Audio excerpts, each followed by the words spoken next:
Good morning. How is it with your spirit today after this week's shocking yet unsurprising events? I hope you've been able to find grounding this week for your spirit, for your emotions, and for your body. If you have been holding your breath or hyperventilating this week, now's a great time to breathe more consciously. Maybe for this hour, to breathe a little more deeply, with a little more relaxedness, to breathe a little more fully. Member congregations of the Unitarian Universalist Association make a set of promises to one another, including a promise to affirm and promote the use of the democratic process within our congregations and in society at large. It's a promise that's rooted in our deepest religious commitments to honor the worth and dignity of every person, as well as our thorough interdependence and interconnectedness. There's always a tension there, but to witness the democratic process itself being attacked so physically, so directly, so blatantly, so violently this week, after several years of perpetual attack, was terrifying, infuriating, disorienting, revealing, sobering, motivating, clarifying. I know there are many related social and economic layers closer to the surface, but I must name right here at the beginning that we saw the legacy of several hundred years worth of white supremacy on full and desperate display on Wednesday. The threads running from the Capitol steps back into the dawn of our nation's history were so clear in the images and video clips on the news. It's like when a flame held underneath a piece of paper reveals the message that had been encoded invisibly. My hope is that there was enough heat this time, this week, to reveal enough to enough people that it will ultimately make a helpful, if incomplete, difference. What did you see? What has the heat revealed to you, I wonder, so far? This morning, I want to light a candle for the heat, for the hope, for the revelations, and as a symbol of all that we are holding around this week's attack on the Capitol and attack on democracy. Maybe what will serve you best is to let the flame here hold it all for you for this hour, so you can let it go for a little while, so you can breathe. You can pick it up again later. Maybe what will serve you best is to let the flame here represent the fire, the passion, the commitment that is alive in you right now, a signal of the work to be done, and a symbol that you are not alone in your passion. Maybe what will serve you best is to let this flame be a symbol of your tender and tentative hope for a better future, or the warm comfort you need right now, or the light of truths that might rise from the ashes of disillusionment, or the divine light that is both within you and holding you always. May this light remind and serve.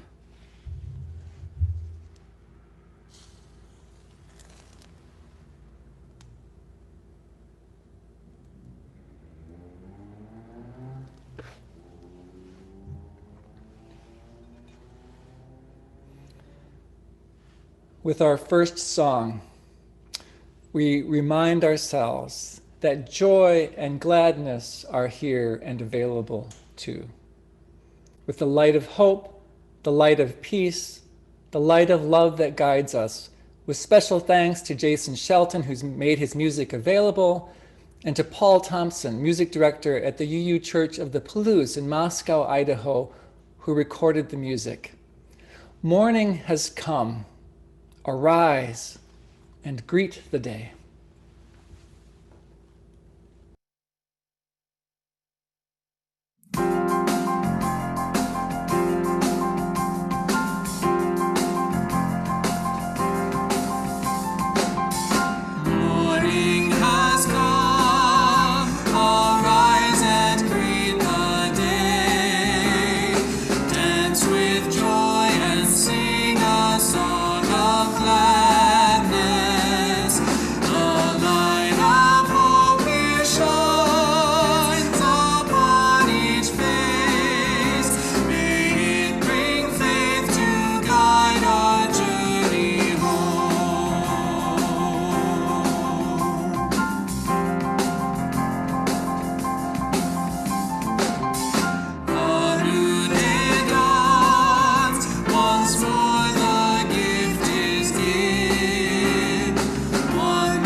Good morning. Welcome to the Unitarian Universalist Community of the Mountains. The foothills, actually, but drive just a bit further and you'll be in the snow. We're so lucky to live in such a beautiful part of California and lucky to be in a community with such warm and supportive and very special members and friends of UUCM. I'm Gail Johnson-Vaughn, your worship associate for this month of Sundays, where we'll explore what it means to be a people of imagination. If there was ever a time we needed imagination, it is now. I keep trying to imagine what it would be like when the pandemic moves on like a bad dream, and trying to imagine our country moving beyond conflict and damning rhetoric to return to the values at the heart of democracy. And I keep working to stay in the now, where we get to choose how we respond to what's happening around us, where we get to choose the responses that plant the seeds that grow into the future we want to inhabit it. And I keep coming back to the importance of empathy as a tool and a salve to heal our hearts and make room for others to heal. It is from this place that I speak my welcome today. I speak it to you. Yes, you. If we were all in the same room, you would see me cast my eyes around the room, acknowledging each of you separately, greeting each of you. In many ways, we're in a larger room now, and this is the only way I can cast my gaze through this camera. I hope it reaches you with the depth of welcome that I feel, no matter if we know each other well or if we've never met or anywhere in between. You are welcome here in this virtual space that defies separation and isolation that we're traveling through. Our human spirit breaks through. Our caring and empathy is not deterred. The pandemic makes our sameness of our basic human needs more obvious and perhaps feeds our ability to recognize in others' actions fears and longings similar to our own. Perhaps in a strange way, the universal challenges of the pandemic can be a bridge that can help us find strategies for meeting our own needs that allow others' needs to be met as well. My welcome, then, is an invitation. Welcome to this place of possibilities, to this place committed to cultivating the best versions of ourselves, that we may separately and together create a world more compassionate, sustainable, and just. Welcome. I'm so glad you're here.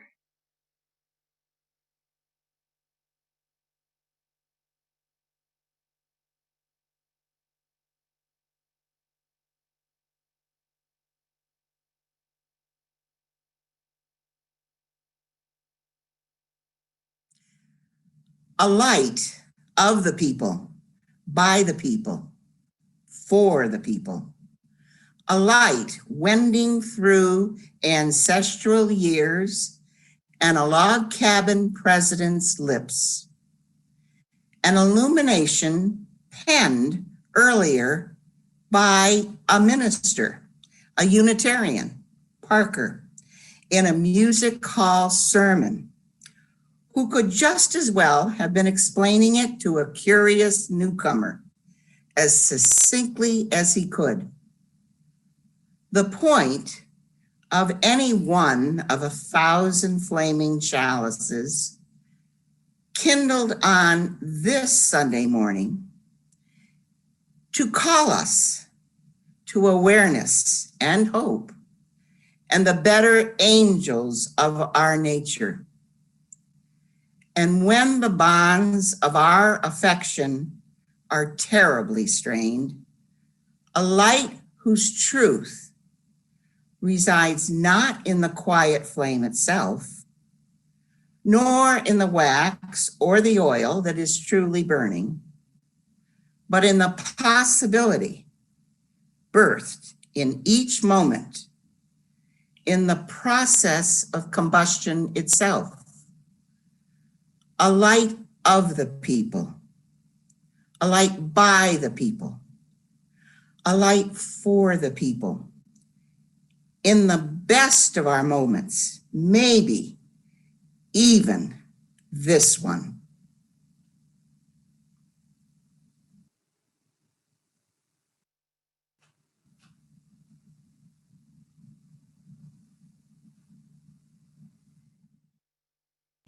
Thank you to Judith Ellen. What a beautiful chalice on the wall. I invite you to light your chalice at home as I light the chalice here at UUCM.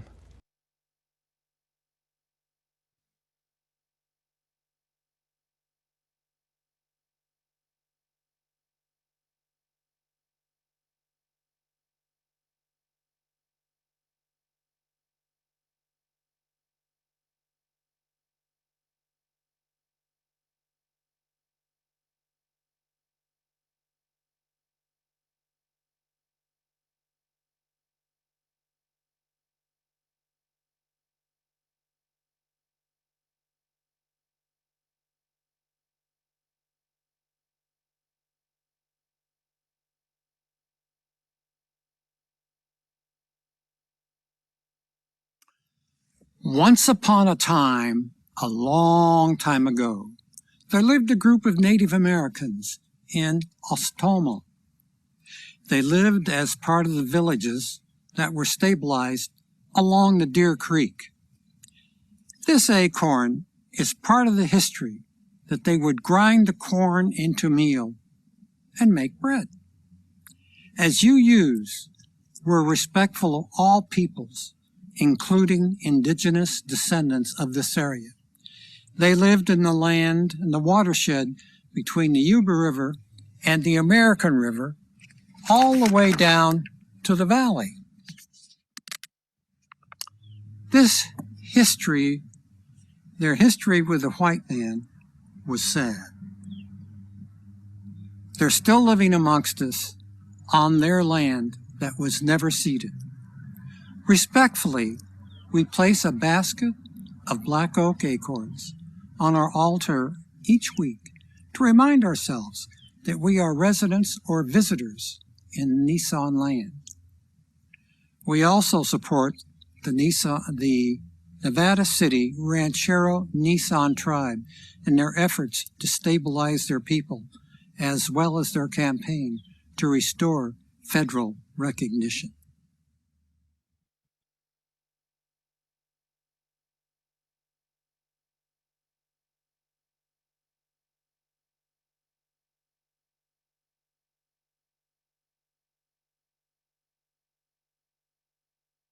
Starts here in this moment, in this breath you feel rising in your chest, this beat building between us, the healing, the hunger, the hope, the courage, the calling, the commitment, the drawing out of a new day.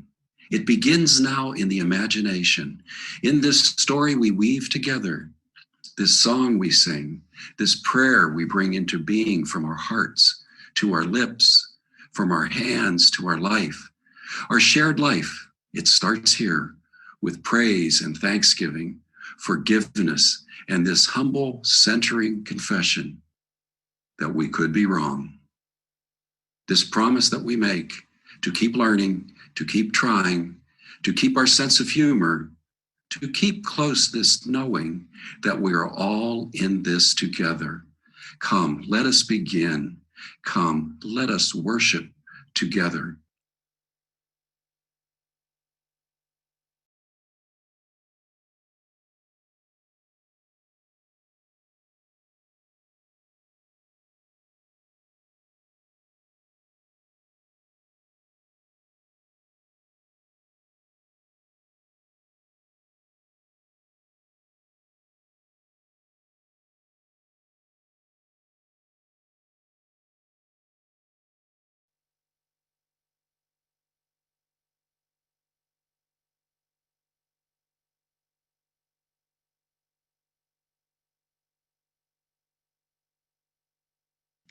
After the 2016 election, I found myself furious at anyone I thought might have voted for he who shall not be named. It had gotten so bad that I was angry almost all the time. The rage and confusion I was feeling was taking a toll on my health, and my blood pressure was through the roof. After 3 years of this, I realized something had to change.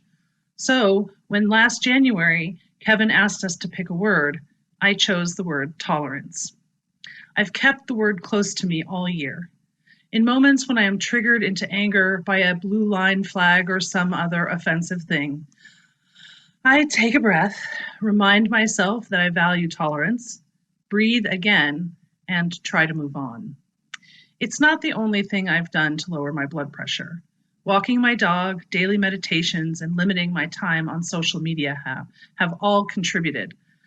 But the simple act of recalling my word was the start. It helped ground me, and that felt good. The taste of peace that my word gave me left me craving more. The pandemic also played a role.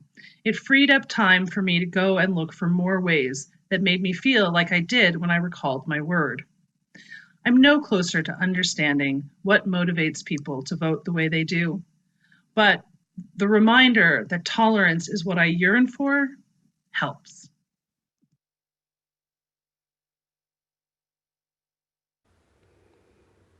For our meditation this morning, I invite us into a musical meditation with Mark David Buckles, who is the music director at Arlington Street Church in Boston and music director of Sanctuary Boston. It's one of our ways of connecting us across the miles to other Unitarian Universalists. In this meditation, David will both teach it and then lead it. So I invite you to enter into the learning, invite you to enter into the breathing, invite you to enter into the singing. Bob, you can go to the video.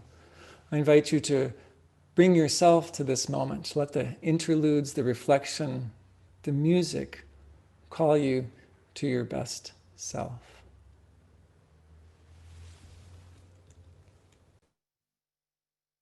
Hi, everybody. I'm excited to share a song with you today that I really love. It's a setting of the metta meditation from the Buddha. May I be filled with loving kindness. May I be well. May I be peaceful and at ease. And may I be happy. Starting with a practice of compassion towards ourselves, and then gradually extending that compassion outward to the entire world. So that first, if we can extend compassion to ourselves, we can then extend compassion to the people that we know, and maybe the people that we see, and maybe the people that we haven't even heard about and don't even know about, is the idea. So I'm going to teach you this melody. I learned it from a colleague of mine, Amy Menard, and I wrote a harmonization. So I'll sing a line and invite you to sing that line back to me. It goes like this. May I be filled with loving kindness. Try that. May I be filled with loving kindness. May I be well. Your turn. May I be well. May I be peaceful and at ease. Together. May I be peaceful and at ease. And may I be happy. The last line. And may I be happy. So in a second, we will sing that all again.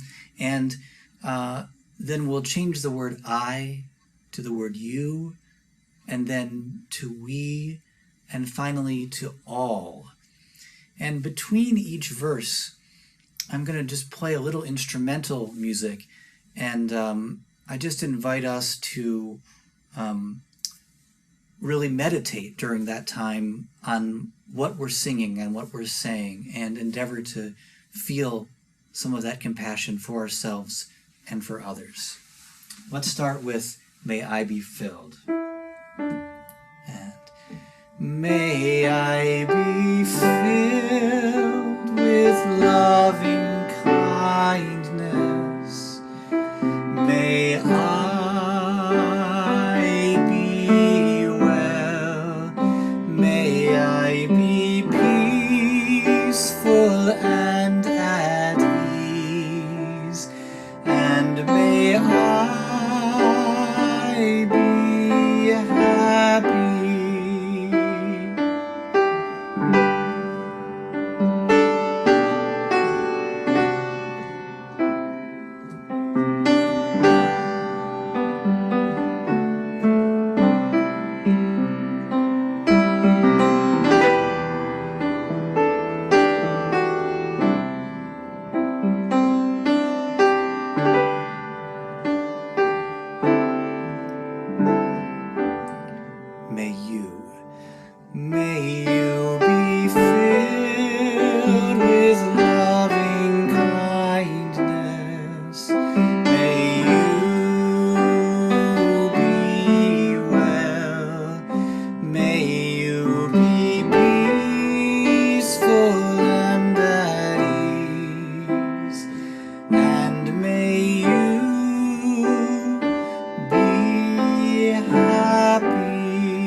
Thanks, everyone.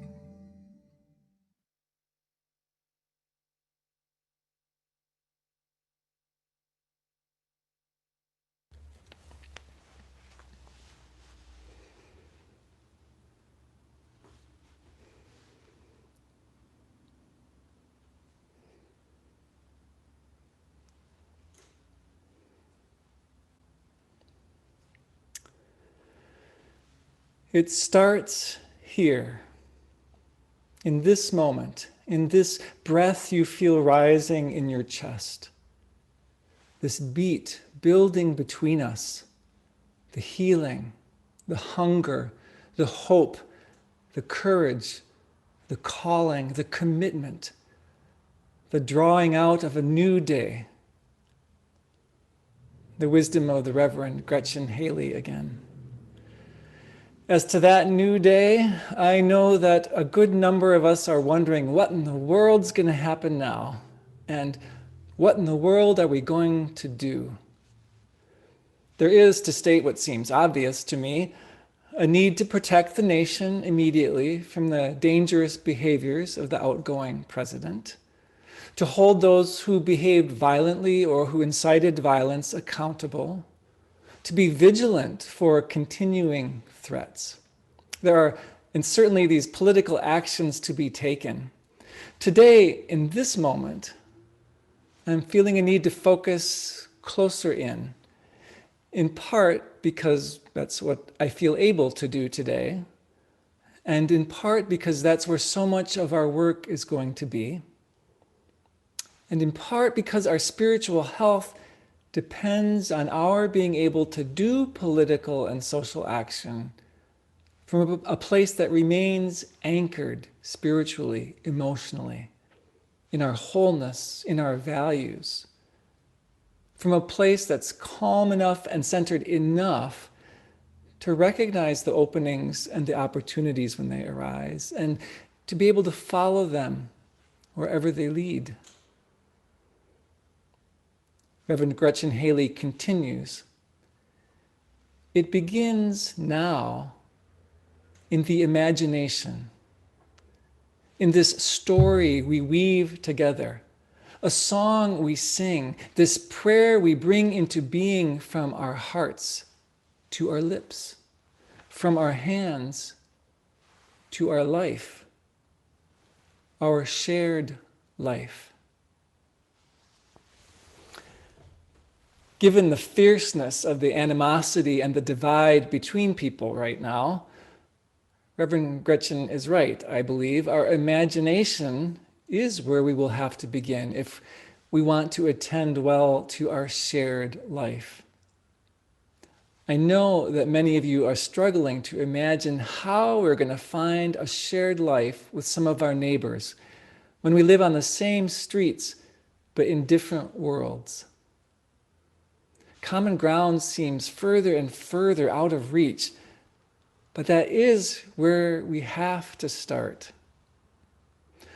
I spend a good amount of time trying to cultivate my empathy and my compassion, at least when I'm at my best, wanting to learn to imagine what it might be like for another person to be who they are, in their shoes and their circumstances.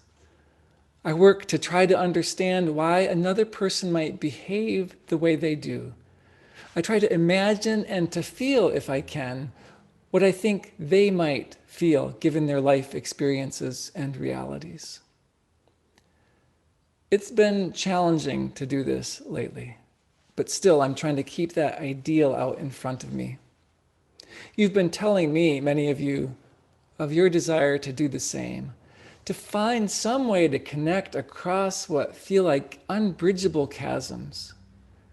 So I offer a few encouragements this morning, in case they may be of help, beginning with a story. Several years ago, sparked by the discrepancies in drug convictions and sentencing between Black people and white people, Van Jones, a Black political commentator, teamed up with white conservative Newt Gingrich to lobby successfully for criminal justice reform legislation that was passed by Congress and then signed into law by Trump in 2018.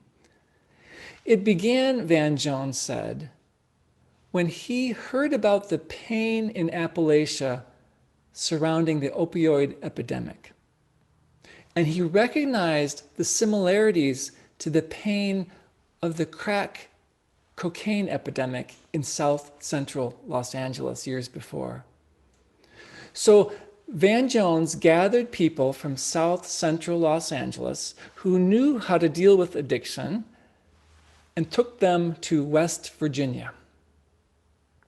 For the beginning of the first gathering, with 12.5 people of color from Los Angeles and 12.5 white MAGA hat-wearing West Virginians, Van Jones asked each person to bring a large photo of someone they knew who had died from a drug overdose. And one by one, each person held up the photo they brought and told the story of the person they had lost. Of course, they recognized each other's pain. They recognized each other's stories. They recognized themselves in each other's stories. And that unlikely circle of people spent those first hours in beautiful and blessed tears together.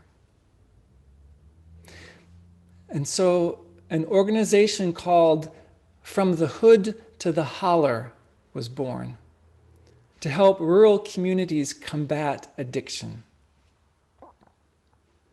10 years ago, in a workshop with the Public Conversations Project, I learned that when you begin a conversation with people's differences, you trigger the protective fight or flight or freeze or flee response, which shuts down openness immediately and launches us into our reflexive, reactive behaviors and has us stuck before we even begin. The Public Conversations Project, now called Essential Partners, has worked with people around the world trying to reach through some of the most challenging emotional and ideological divides between Palestinians and Israelis, for example, or where the organization began, hosting conversations between people on two sides of the abortion debate after a shooting at an abortion clinic. They always begin the work with questions designed to connect, to surface recognized shared emotions and commonalities, questions that have people talking about those they love, about their childhoods, about favorite experiences or painful experiences, about times they felt a particular joy or times they've been hurt. And once people feel each other as human and recognize shared emotions, they're better able to enter the more difficult dialogue. So there's encouragement number one, to do what we already know to do. Invest time and energy first in finding and feeling the common ground without rushing to get to or to sort out the differences. The differences matter and they may be very important, but they're not the most effective place to begin. A second encouragement comes from a mentor of mine, the Reverend Kat Cox, a recently retired Unitarian Universalist minister whose ministry has been to work with ministers and congregations to help them find their way through challenging conflicts of many kinds.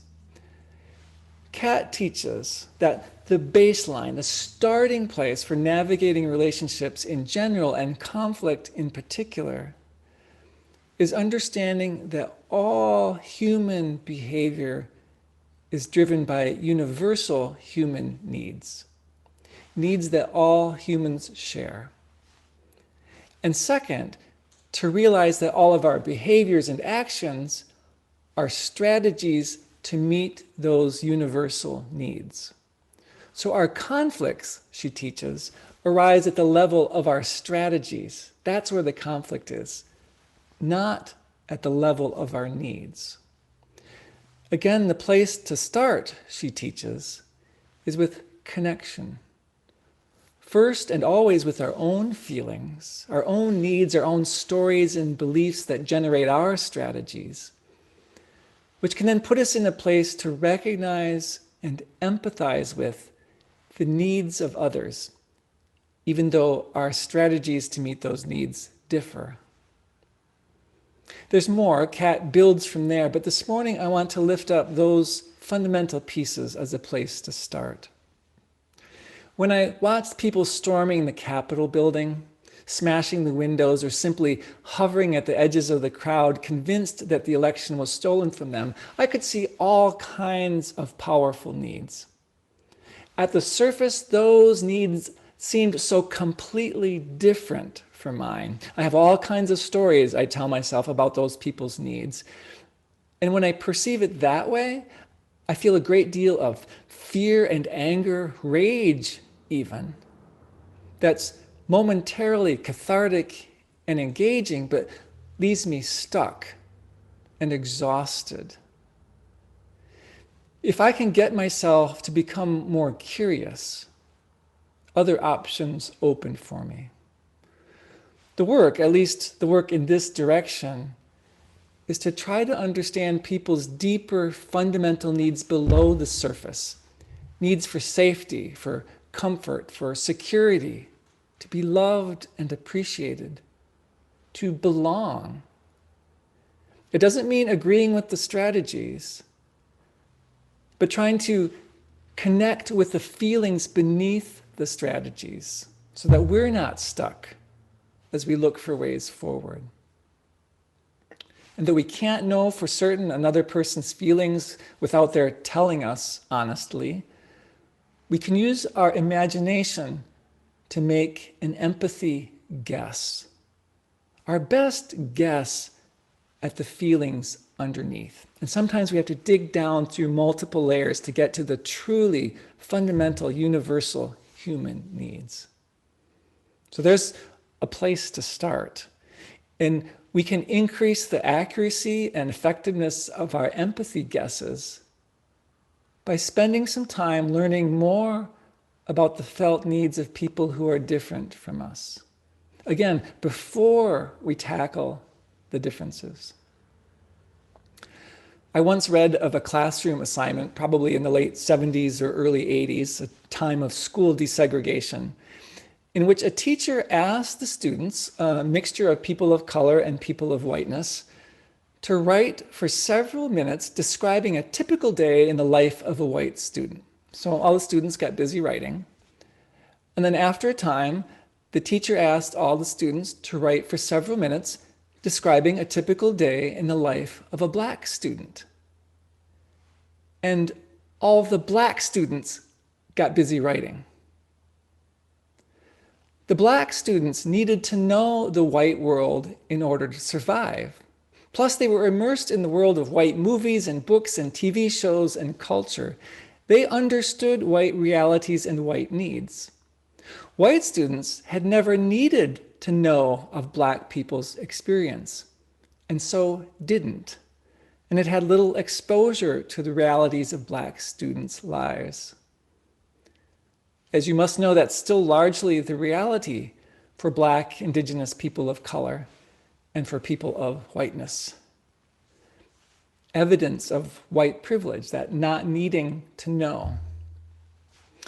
When it comes to liberals and conservatives, kind of our divide of the moment, or the bulk of blue and red political identities, it turns out that it's the liberals who have a more difficult time understanding conservatives' needs than vice versa.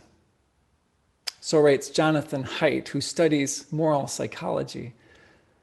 Just think how surprised and lost people are right now and trying to figure out why Trump supporters are following his lead.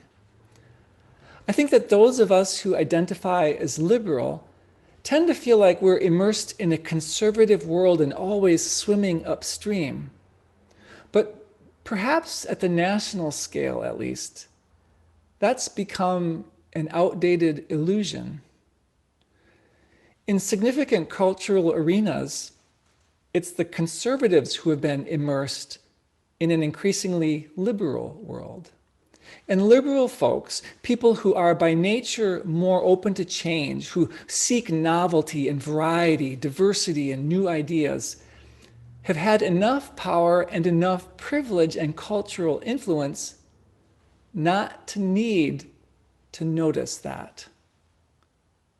In other words, there's room to grow our understanding and our empathy, even as we seek to promote human flourishing and to protect democracy and the vulnerable from harm. A number of people have shared how much they have learned and benefited from Desiree Benzoff's nonviolent communication sessions. Desiree is continuing those here with UUCM, and I encourage you to join in. Her mom, Joycey, keeps us informed of alternatives to violence workshops, another great resource for skill and empathy building. One just started this weekend. Scotty Hart and George Dunstan have both lifted up the work of Braver Angels, a national citizens movement to bring liberals and conservatives together at the grassroots level, not to find centrist compromise, but to find one another as citizens. Scotty speaks very highly of what they offer. Their slogan is, "Hold America Together." I love that slogan. Hold America Together. And they're hosting a national gathering on Tuesday at 5 o'clock Pacific time. braverangels.org. And finally, I did not leave enough time to lead a Just Like Me meditation today, but it's a variation on the story we heard earlier from Gail so beautifully, and the loving kindness song we just sang with Mark. It's a meditation practice that invites us to recognize consciously some of the many ways that another person is just like us, kind of like looking for those common needs underneath. Just like us, in that they too have experienced pain, hurt, disappointment, that they too want to be happy and safe and free from suffering, to be loved, just like me. It's another great way to cultivate empathy and to put us in a place where we can see what we need to see. There are many versions of it available online, in writing, in audio form on YouTube. Just search for Just Like Me meditations, and we'll do it in a service on another day. Now, I'm not intending this morning to minimize the appropriateness of fear and anger as responses to the events of this week and the months and the years leading up to it. It has been a frightening journey, and it's not over. You have every reason to be shaken and stirred by what's going on. My intent and my hope this morning is to point beyond the moment toward the heart-centered, emotionally and spiritually grounded and grounding work ahead, so that together we'll be able to be thoughtful about the story we weave together, as Gretchen Haley puts it. The song we sing, the prayer we bring into being from our hearts to our lips, from our hands to our life, our shared life. It starts here, in this moment, in this breath rising in your chest, this beat building between us, the healing, the hunger, the hope, the courage, the calling, the commitment, the drawing out of a new day. So may we be.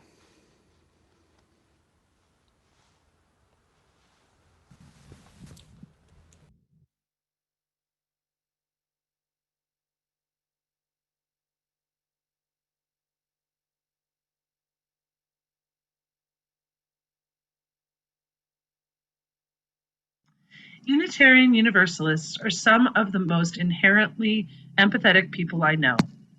4 out of 7 of our principles speak directly to being in empathy with others. It is one of the reasons we share our resources with local organizations doing good work for the less fortunate in our community. This month's partner is Sierra Roots. Here to tell us more about this wonderful organization is Paul Cogley, the Executive Director, and David Ware, a client of Sierra Roots. Hello, I'm Paul Cogley. I'm the Executive Director of Sierra Roots. Sierra Roots is a community organization in Nevada City. We work with the homeless population. We provide meals for the homeless population all year round. We also have a warming shelter that we open during the bitter cold winter months. In addition, we have a program of advocacy that is run by Janice O'Brien. And this program allows volunteers to work one-on-one with homeless people to help them meet their needs on a daily basis.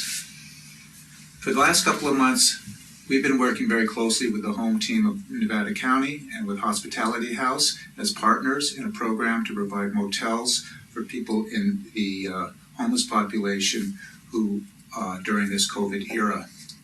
And I'm in the motel room now of David, who I met in this program, and I would like David to have a few words with you. David?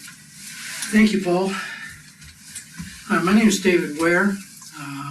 I'm 64 years old and some health issues, and I'm a person without a home. That prevents lots of other things from happening, but it also provides a platform where I can have my medical taken care of. My homelessness, there's not a single reason or just a confluence of me sabotaging myself and then life's happenings and COVID and all those things really delayed for me getting some help. And that was until I talked to a representative of Sierra Roots and said that they could get me in this program, and to which they did. And I'm very grateful for it. And so I'm here in the motel room that they provided for me, and I'm ready to move on to the next step, which is hopefully permanent housing. So my story's long about my homelessness, and it's taken a while to get out. So, like I said, Paul has been great with his organization, and I'm grateful for that. I'm grateful for them being able to do something like that for someone like me. Paul, pretty much that's my testimony for the moment. Thank you, David. And thank you, everybody who has watched this video. If you've donated to us in the past, we thank you. That's why we're here, because of your past support. But to continue our work, we need your generous donations. And if you can give anything, please give us some consideration. Thank you.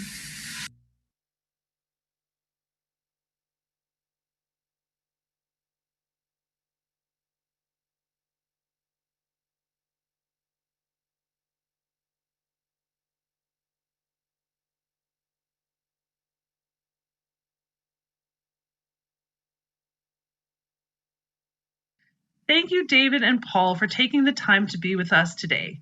And Paul, thank you and your team for doing all you do for those in our community who are experiencing a lack of housing. I'm so grateful that our community at large and here at UUCM, we are working to secure housing for all. Please see the following slide for instructions on how to give.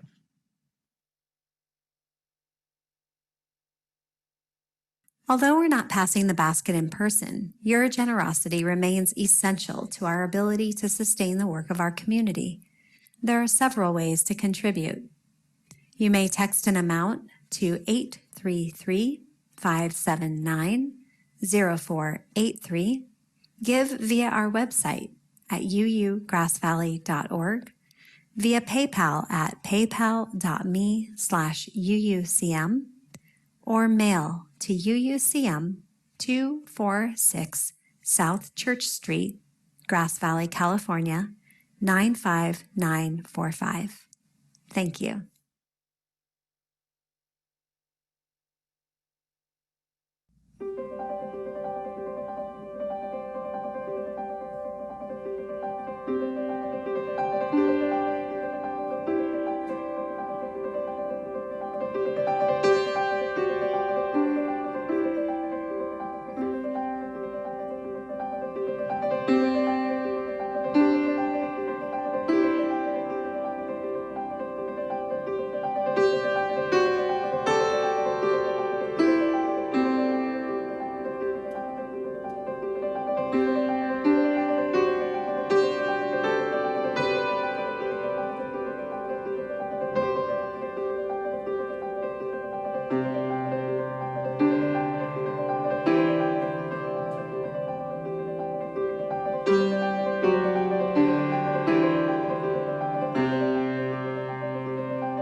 Thank you all so much for your generous giving.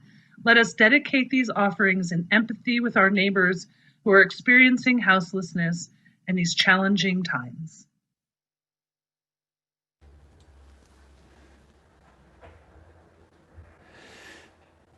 Thank you to Gail Johnson Vaughn for serving as worship associate so beautifully all month, including today. To Paul and David for helping us know more about Sierra Roots. Beth for hosting the chat. Bob, once again, so stably and wonderfully behind the scenes. Video editing today from Gail and Conrad and Jordan. To our musicians who you'll see in the final piece, Michael, Janet, Paul, Wally, Holly, along with Jordan.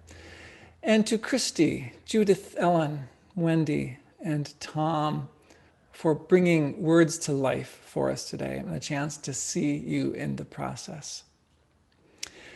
Our closing song, I invite us to sing a sentiment that I think helps us move toward that place of empathy and understanding, shared, universal human needs.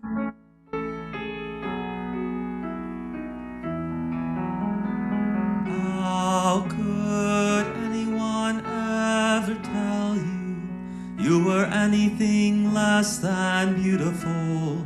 How could anyone ever tell you were less than whole?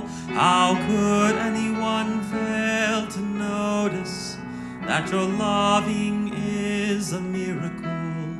How deeply you're connected to my soul. How could anyone ever tell you were anything less than beautiful? How could anyone ever tell you were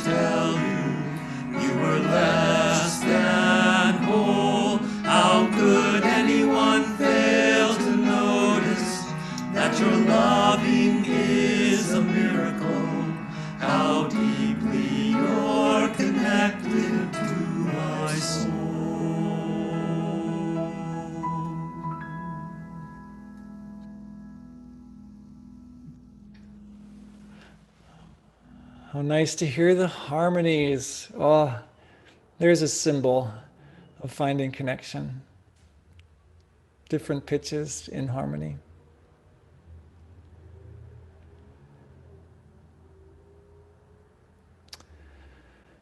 For our closing words, we return one last time to Gretchen Haley's wisdom today.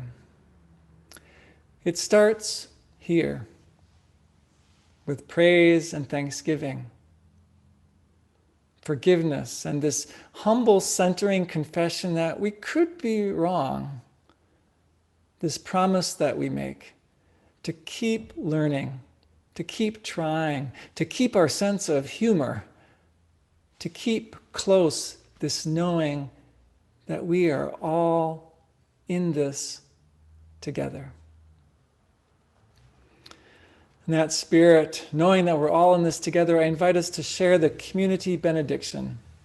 This community set of good words we say with and to each other to remind ourselves that they will extinguish the light of the chalices. We will carry the light they represent. Together, I invite us to carry the flame of peace and love until we meet again. We'll see you next Sunday. There's a really rich and wonderful service on the way for next week with Gail Johnson Vaughn and several members of the congregation and community.